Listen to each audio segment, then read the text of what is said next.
혹시 이 영상을 보고 계신 분들 중에 매일 밤 비슷한 시간에 꼭 눈이 떠지는 분 계신가요? 새벽 2시나 3시쯤입니다. 잠든 지 얼마 되지 않은 것 같은데 갑자기 화장실 생각이 나서 몸을 일으키게 됩니다.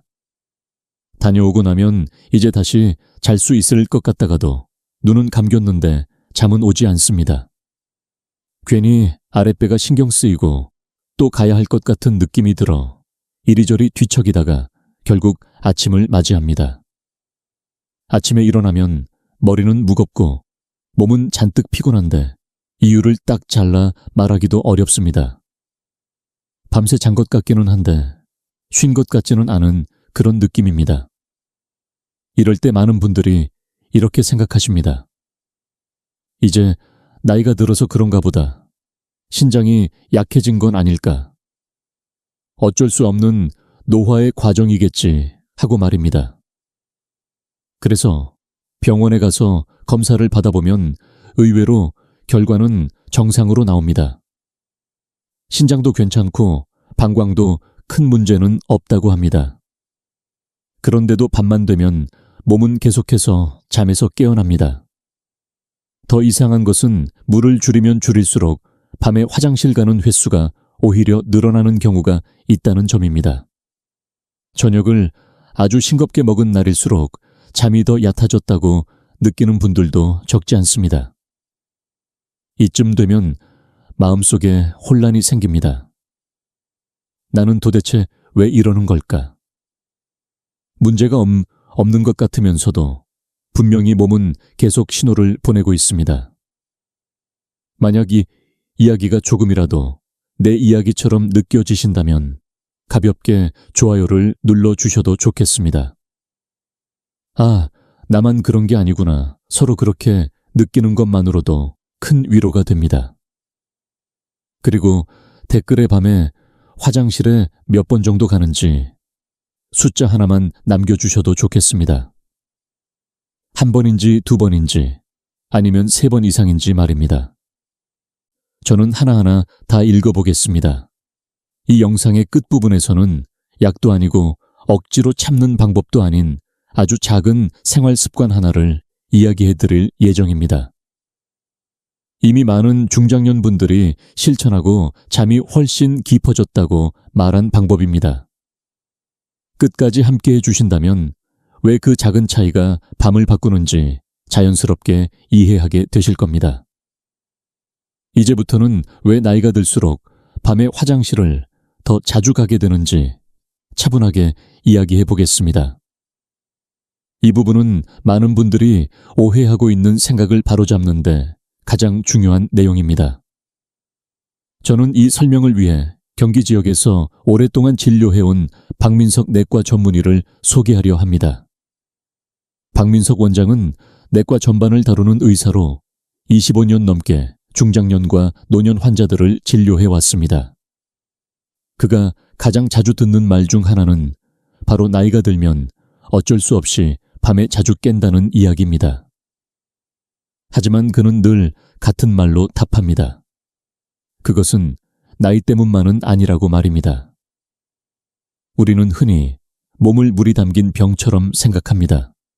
물을 적게 마시면 소변도 적게 나올 것이라고 믿습니다. 하지만 실제 몸은 그렇게 단순하게 움직이지 않습니다. 몸은 하나의 정교한 조절 시스템입니다. 물과 혈액과 신경과 호르몬이 서로 영향을 주고받으며 균형을 맞춥니다. 그래서 물을 적게 마셨다고 해서 반드시 소변이 줄어드는 것은 아닙니다. 오히려 어떤 경우에는 반대로 작용하기도 합니다. 이 점을 이해해서 하지 못하면 밤에 반복해서 깨는 이유를 계속 잘못 짚게 됩니다. 한국의 중장년과 노년층에게 특히 흔한 오해가 3가지 있습니다. 첫째, 밤에 화장실에 자주 가는 것은 신장이 약해졌기 때문이라는 생각입니다. 둘째, 저녁에 물을 마시면 반드시 해롭다는 믿음입니다. 셋째, 건강을 위해서는 무조건 싱겁게 먹어야 한다는 생각입니다. 이 3가지는 모두 일부만 맞고 전체로 보면 틀린 이야기입니다. 신장에 큰 문제가 없어도 밤에 자주 깰 수 있고 저녁에 수분 섭취가 오히려 몸을 안정시키는 경우도 있으며 지나치게 싱거운 식사가 몸의 균형을 깨뜨리는 원인이 되기도 합니다. 밤이 되면 우리 몸은 낮과는 다른 상태로 들어갑니다. 심장 박동은 느려지고 혈액의 흐름도 자연스럽게 완만해집니다. 이때 방광을 조절하는 신경은 낮보다 훨씬 예민해집니다. 낮에는 같은 양의 소변이 전혀 신호를 보내지 않던 것이 밤에는 아주 작은 자극만으로도 뇌에 신호를 보냅니다. 이 신호는 위험해서가 아니라 불안정하다고 느끼기 때문에 나타나는 반응입니다. 몸 안의 물과 염분과 혈액의 균형이 조금만 어긋나도 뇌는 잠을 깨워 확인하려 합니다. 그래서 실제로 소변의 양이 많지 않아도 몸은 일어나야 한다고 느끼게 됩니다. 박민석 원장은 이 현상을 이렇게 설명합니다. 밤에 깨는 이유는 소변이 많아서가 아니라 방광이 너무 빨리 반응하기 때문이라는 것입니다. 다시 말해 문제의 중심은 소변의 양이 아니라 신호의 타이밍입니다. 방광이 아직 참을 수 있는 상태임에도 불구하고 신경이 먼저 반응해 뇌를 깨우는 것입니다. 이 차이를 이해하는 순간 많은 환자들은 비로소 자신의 몸을 다르게 바라보게 됩니다. 이제 다음 부분에서는 왜 이런 반응이 생기는지, 그리고 어떤 작은 변화가 이 흐름을 바꿀 수 있는지 조금 더 깊이 이야기해 보겠습니다. 이제부터는 실제로 많은 분들이 고개를 끄덕이게 되는 이야기들을 들려드리겠습니다. 공통점은 분명합니다. 병은 없다고 들었지만 밤마다 잠을 잃고 있었다는 점입니다. 첫 번째 이야기는 인천에 사는 62살 이준호 씨의 경우입니다. 그는 퇴직 후에도 새벽 3시가 되면 거의 알람처럼 눈이 떠진다고 말했습니다. 잠자리에 든 지 2-3시간이 지나면 이유 없이 눈이 떠지고 화장실에 다녀오지 않으면 다시 잠들 수가 없었습니다. 병원에서 받은 검사 결과는 모두 정상이었습니다. 신장도 방광도 문제가 없다는 말을 여러 번 들었습니다. 하지만 그의 생활 습관을 들여다보면 다른 모습이 보였습니다. 그는 밤에 물을 거의 마시지 않았고 저녁 식사는 최대한 싱겁게 먹으려고 애썼습니다. 젊을 때 일하던 시절의 긴장감이 아직 몸에 남아있어 하루 종일 마음이 쉽게 풀리지 않는 상태였습니다. 겉으로는 멀쩡해 보였지만 몸은 늘 경계 상태에 있었습니다. 두 번째 이야기는 부산에 사는 71살 최은숙 씨입니다. 그녀는 밤마다 4번 정도 화장실에 간다고 말했습니다. 깊이 잠든 시간은 거의 없었고 낮에는 항상 졸리고 기운이 없었습니다. 특히 오후가 되면 종아리와 발목이 살짝 붓는 느낌이 자주 있었지만 대수롭지 않게 넘겼습니다.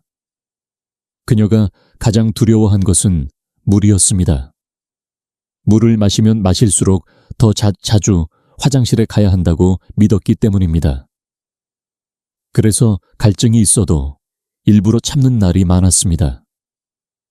병원에서 받은 검사에서는 특별한 이상이 발견되지 않았습니다. 신장 기능도 정상 범위였고 심각한 질환은 없었습니다. 그러나 그녀의 몸은 이미 낮 동안 쌓인 피로와 순환의 부담을 밤에 풀어내지 못하고 있었습니다. 세 번째 이야기는 대구에 사는 58살 강태원 씨입니다. 그는 통증도 없고 따가운 느낌도 없었습니다. 다만 잠이 너무 얕다는 것이 가장 큰 문제였습니다. 막 잠이 들려는 순간 아랫배에 아주 미세한 압박감이 느껴지면 바로 눈이 떠졌습니다. 화장실에 가보면 실제로 나오는 소변의 양은 많지 않았습니다. 그럼에도 불구하고 다시 잠들기까지는 오랜 시간이 걸렸습니다. 그는 낮에는 회의나 외출 중에도 별다른 불편을 느끼지 않았습니다. 밤이 되면 상황이 달라졌습니다. 몸이 조용해지는 시간에 오히려 신경은 더 예민해졌습니다. 이 세 사람의 이야기는 서로 다른 지역과 다른 나이임에도 불구하고 놀라울 정도로 닮아 있습니다. 모두 검사상으로는 문제가 없었고 통증이나 뚜렷한 질병도 없었습니다. 그러나 공통적으로 몸 안에는 작은 불균형이 쌓여 있었습니다. 눈에 보이지 않는 수준의 낮은 염증 상태가 오래 지속되고 있었고 혈액과 체액의 순환은 원활하지 않았습니다. 물과 염분 같은 기본적인 요소들이 충분하지 않아 몸은 스스로를 안정시키지 못했습니다. 이런 상태에서는 방광을 조절하는 신경이 쉽게 반응하게 됩니다. 밤이 되면 그 반응은 더 빨라지고 뇌는 잠을 깨워 상황을 확인하려 합니다. 중요한 점은 이 모든 과정이 조용히 일어난다는 사실입니다. 아프지도 않고 열이 나지도 않으며 당장 위험해 보이지도 않습니다. 그래서 많은 분들이 이 신호를 나이 탓으로 넘기거나 참고 견디게 됩니다. 하지만 몸은 분명히 말하고 있습니다. 지금의 상태로는 충분히 쉬지 못하고 있다고 말입니다. 이 이야기들을 통해 알 수 있는 것은 밤에 잠을 깨는 문제가 단순히 하나의 기관 문제가 아니라는 점입니다. 그것은 오랜 시간 쌓여온 작은 불균형의 결과이며 생활 습관과 깊이 연결되어 있습니다. 다음 부분에서는 바로 이 공통된 원인을 조금 더 쉽게 풀어서 설명해 드리겠습니다. 이제부터는 앞에서 들려드린 이야기들이 왜 일어나는지 조금 더 깊이 그러나 어렵지 않게 풀어보겠습니다.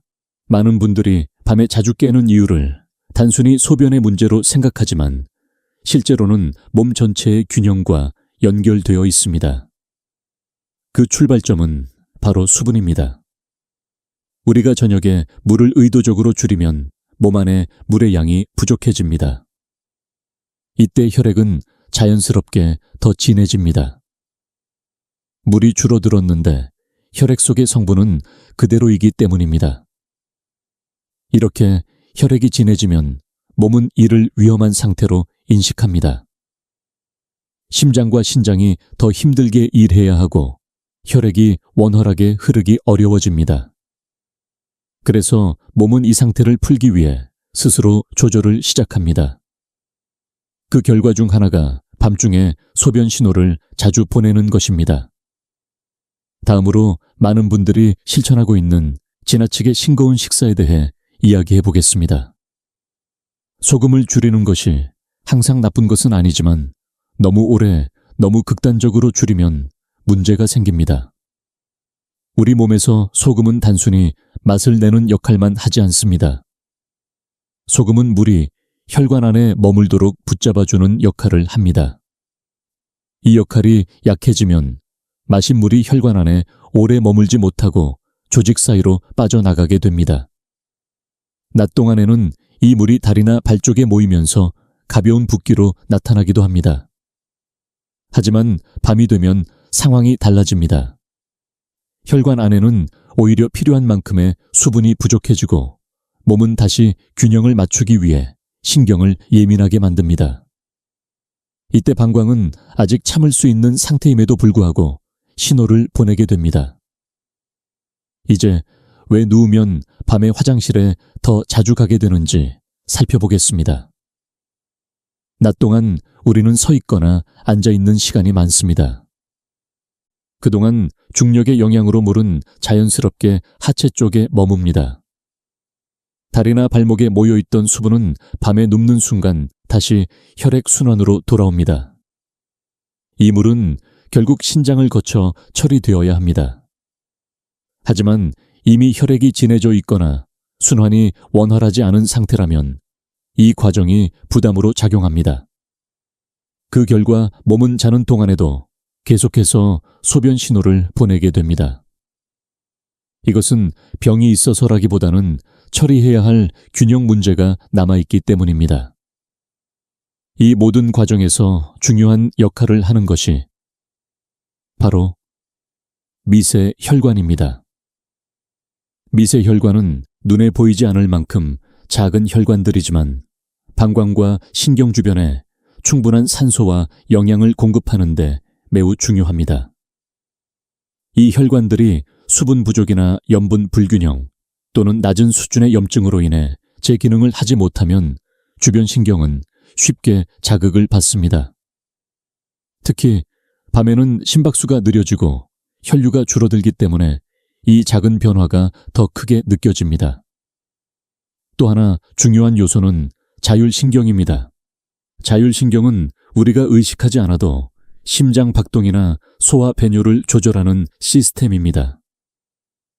이 신경은 몸 안의 환경이 안정될 때는 조용히 작동하지만 불안정해지면 매우 예민해집니다.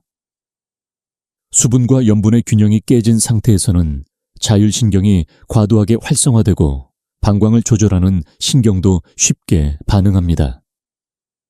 그 결과 아주 작은 자극에도 뇌는 잠에서 깨어나야 한다는 신호를 받게 됩니다. 여기서 빠질 수 없는 개념이 바로 압력의 균형입니다. 물과 소금이 적절히 유지될 때 혈관 안의 압력은 안정됩니다. 하지만 이 균형이 무너지면 몸은 끊임없이 조절을 시도합니다. 밤중에 깨는 현상은 이 조절 과정이 아직 끝나지 않았다는 신호일 뿐입니다. 이 모든 내용을 한 문장으로 비유해 보겠습니다. 우리 몸은 오래된 난방 시스템과 비슷합니다. 물과 연료가 충분하면 조용히 따뜻함을 유지합니다. 하지만 물이 부족하고 연료가 모자라면 시스템은 계속해서 경고를 보냅니다. 밤중에 울리는 작은 경보음이 바로 잠에서 깨는 현상입니다. 기계가 고장난 것이 아니라 조건이 맞지 않기 때문에 경고가 울리는 것입니다. 중요한 점은 이것이 당장 큰 병을 의미하지는 않는다는 사실입니다. 대부분의 경우 생명을 위협하는 질환과는 거리가 멉니다. 그러나 오랫동안 이어진 불균형이 몸에 부담을 주고 있다는 분명한 신호이기도 합니다. 이 신호를 무시하거나 억지로 참기만 하면 상황은 더 오래 지속될 수 있습니다. 반대로 이 신호를 이해하고 몸이 다시 안정될 수 있는 조건을 만들어주면 변화는 충분히 가능합니다. 다음 부분에서는 바로 이 균형을 어떻게 회복할 수 있는지 현실적인 방법을 차분히 이야기해 보겠습니다. 이제부터는 많은 분들이 가장 궁금해하시는 부분을 이야기해 보겠습니다. 앞에서 말씀드린 불균형을 바로잡기 위해 꼭 약이 필요한 것은 아닙니다. 오히려 몸이 스스로 안정될 수 있도록 돕는 아주 작은 습관 하나가 큰 차이를 만들 수 있습니다. 여기서 중요한 점은 이것이 특별한 치료나 기적 같은 방법이 아니라는 사실입니다. 몸이 원래 기능을 회복하도록 환경을 조금 조정해주는 과정일 뿐입니다. 이 습관의 기본은 아주 단순합니다. 먼저 부드럽게 따뜻한 물입니다. 차갑지도 뜨겁지도 않은 온도의 물은 몸을 긴장시키지 않고 자연스럽게 이완시키는 역할을 합니다. 따뜻한 물이 몸 안으로 들어가면 작은 혈관들이 서서히 풀리면서 혈액의 흐름이 부드러워집니다. 이것만으로도 많은 분들이 손발이 따뜻해졌다고 느끼곤 합니다. 여기에 아주 소량의 미네랄이 더해집니다. 여기서 말하는 양은 맛이 거의 느껴지지 않을 정도입니다. 이 미네랄은 혈관 안에 물이 머무를 수 있도록 돕는 역할을 합니다. 물을 많이 마시는 것이 중요한 것이 아니라 마신 물이 어디에 머무느냐가 더 중요합니다. 이 작은 균형이 잡히면 몸은 더 이상 급하게 조절할 필요가 없어집니다. 마지막 요소는 부드러운 산 성분입니다. 강한 자극이 아닌 자연에서 얻을 수 있는 아주 순한 산 성분은 미세 혈관 주변의 부담을 줄이는 데 도움을 줍니다. 이 성분은 위를 자극하지 않으면서도 몸 안의 긴장을 서서히 풀어주는 역할을 합니다. 세 가지 요소는 각각 따로 작용하는 것이 아니라 함께 어우러져 밤 동안 몸의 환경을 안정시키는 데 기여합니다. 이 습관에서 가장 중요한 것은 양이 아니라 시점입니다.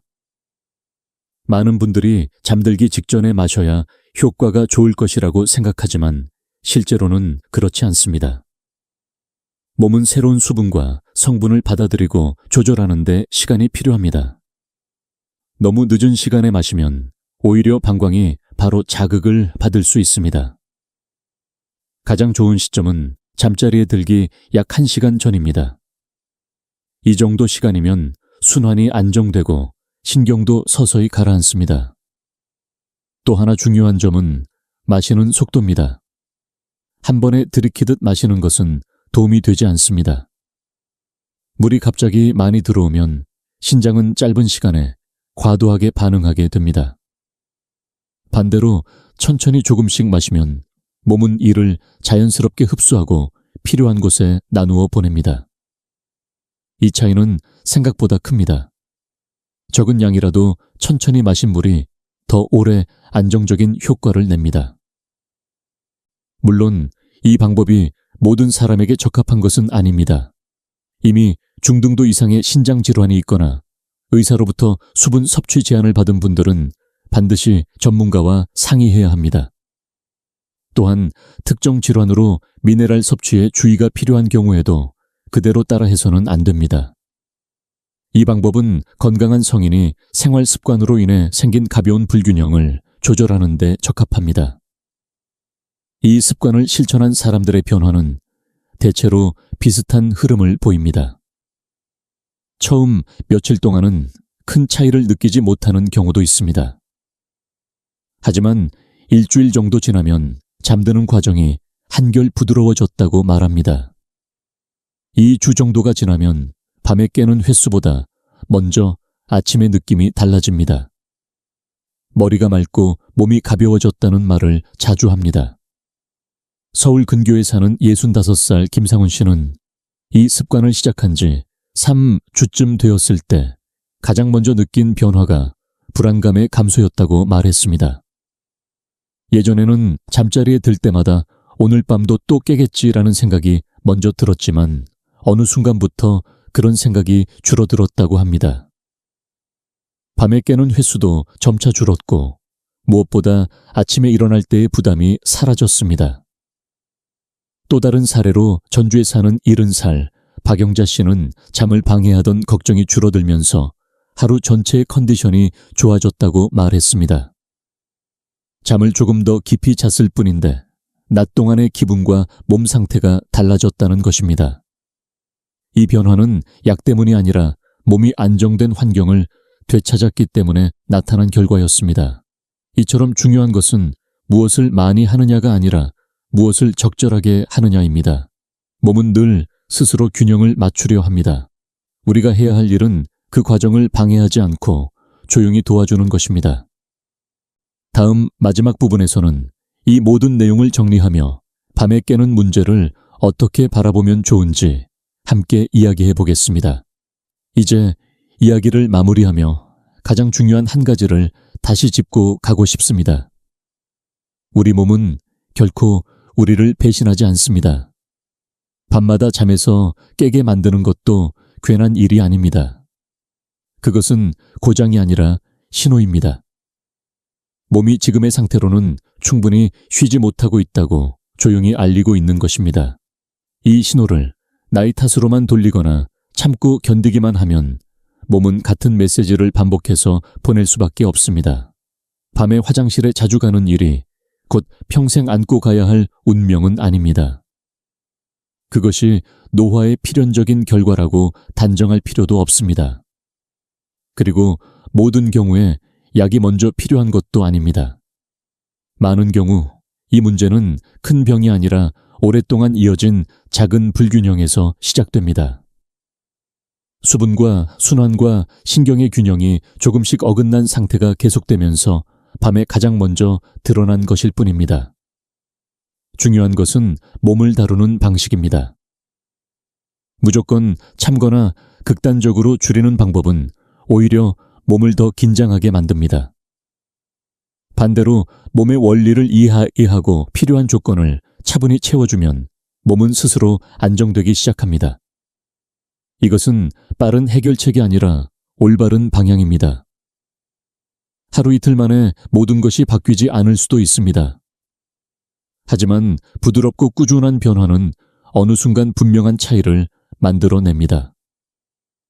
몸을 돌보는 일은 거창할 필요가 없습니다. 정확한 이해를 바탕으로 한 작은 습관이 오히려 가장 큰 힘을 가집니다. 오늘 이야기한 내용의 핵심은 많이 하라는 것이 아니라 제대로 하라는 것입니다. 몸을 밀어붙이지 않고 다그치지 않으며 기다려주는 태도입니다. 그렇게 할 때 몸은 긴장을 풀고 다시 균형을 찾습니다. 많은 분들이 변화가 시작된 뒤 이런 말을 합니다. 왜 이걸 더 일찍 알지 못했을까 하고 말입니다. 하지만 늦은 시점은 없습니다. 몸은 언제든지 회복할 준비가 되어 있습니다. 우리가 해야 할 일은 그 길을 막지 않는 것입니다. 깊은 잠은 특별한 사람만 누리는 사치가 아닙니다. 그것은 누구에게나 주어져야 할 기본적인 권리입니다. 오늘의 이야기가 밤을 조금 더 편안하게 만드는데 도움이 되기를 바랍니다. 몸은 늘 우리 편이라는 사실을 기억하시길 바랍니다.